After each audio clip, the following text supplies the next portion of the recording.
Assalamualaikum warahmatullahi wabarakatuh. Perkenalkan, saya Ismuddin dengan NIM 2118720505031. Di sini saya akan menjelaskan tentang sistem pemerintahan Indonesia pasca reformasi. Untuk memenuhi tugas UAS mata kuliah sistem pemerintahan Indonesia yang diampu oleh Bapak Adi Nur Aziz. Pertama, yang perlu kita ketahui terlebih dahulu adalah sistem pemerintahan. Apa sih sistem pemerintahan? Sistem pemerintahan adalah tatanan yang terdiri dari berbagai macam komponen yang saling ketergantungan satu sama lain untuk memperoleh tujuan serta fungsi pemerintahan yang sesungguhnya. Lalu, reformasi. Reformasi merupakan upaya dari pemerintah maupun individu untuk melakukan perubahan terhadap suatu badan atau lembaga yang berada di suatu lingkungan dengan melihat fenomena yang telah terjadi sebelumnya dan dirasakan tidak memberikan dampak secara signifikan terhadap perbaikan kesejahteraan anggota melalui sistem pemerintahan maupun pengorganisasian yang baik. Sistem pemerintahan Indonesia dalam Amandemen 4 Undang-Undang Dasar 1945 pasca reformasi, bentuk pemerintahan Indonesia adalah republik. Sedangkan sistem pemerintahannya adalah sistem pemerintahan presidensial. Apa sih sistem pemerintahan presidensial itu? Sistem presidensial adalah sistem negara yang dipimpin oleh presiden. Presiden adalah kepala negara sekaligus kepala pemerintahan. Presiden dan wakil presiden dipilih secara langsung oleh rakyat melalui pemilihan umum. Dalam sistem presidensial, presiden merupakan pemegang kekuasaan tertinggi. Hal tersebut tercantum dalam pasal 4 ayat 1 Undang-Undang Dasar 1945 yang berbunyi, Presiden Republik Indonesia memegang kekuasaan pemerintahan menurut Undang-Undang Dasar. Kendati presiden memiliki tanggung jawab atas kedudukan tertinggi di sistem pemerintahan Indonesia, namun presiden masih diawasi kinerjanya. Saat ini, tugas pengawasan tersebut dilakukan oleh Majelis Permusyawaratan Rakyat atau MPR dan Dewan Perwakilan Rakyat atau yang sering kita ketahui dengan DPR, istilah DPR.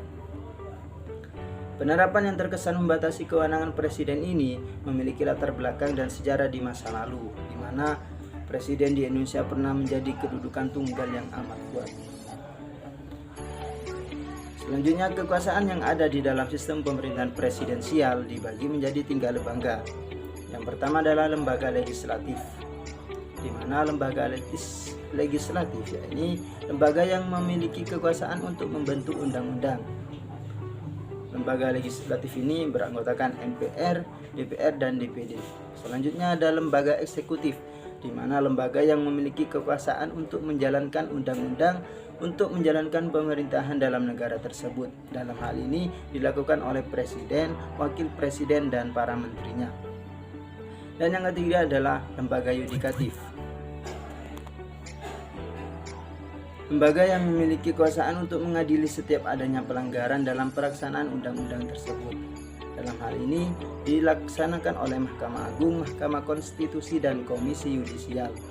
Selanjutnya, pokok-pokok sistem pemerintahan Indonesia dalam Undang-Undang Dasar 1945 sejak era reformasi. Pertama adalah bentuk negara kesatuan dengan prinsip otonomi daerah yang luas. Kedua, wilayah negara terbagi dalam beberapa provinsi. 3, bentuk pemerintahan adalah republik, sedangkan sistem pemerintahan presidensial. Presiden adalah kepala negara dan sekaligus kepala pemerintahan. Presiden dan wakil presiden dipilih secara langsung oleh rakyat dalam satu paket. Kabinet atau menteri diangkat oleh presiden dan bertanggung jawab pada presiden. Parlemen terdiri atas 2 bagian, yakni Dewan Perwakilan Rakyat dan Dewan Perwakilan Daerah. Para anggota dewan merupakan anggota MPR. DPR memiliki kekuasaan legislatif dan kekuasaan mengawasi jalannya pemerintahan.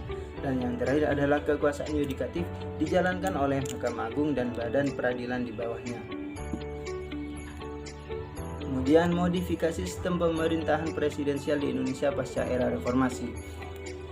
Yang pertama adalah presiden sewaktu-waktu dapat diberhentikan oleh MPR atas usul dari DPR, Dewan Perwakilan Rakyat. Yang kedua, presiden dalam mengangkat pejabat negara perlu pertimbangan atau persetujuan dari DPR. Yang ketiga, presiden dalam mengeluarkan kebijakan tertentu perlu pertimbangan atau persetujuan dari DPR. Dan yang terakhir, parlemen diberi kekuasaan yang lebih besar dalam hal membentuk undang-undang dan hak anggaran. Sekian pemaparan video dari kami, kurang dan lebihnya mohon maaf sebesar-besarnya. Akhir kata, wassalamualaikum warahmatullahi wabarakatuh.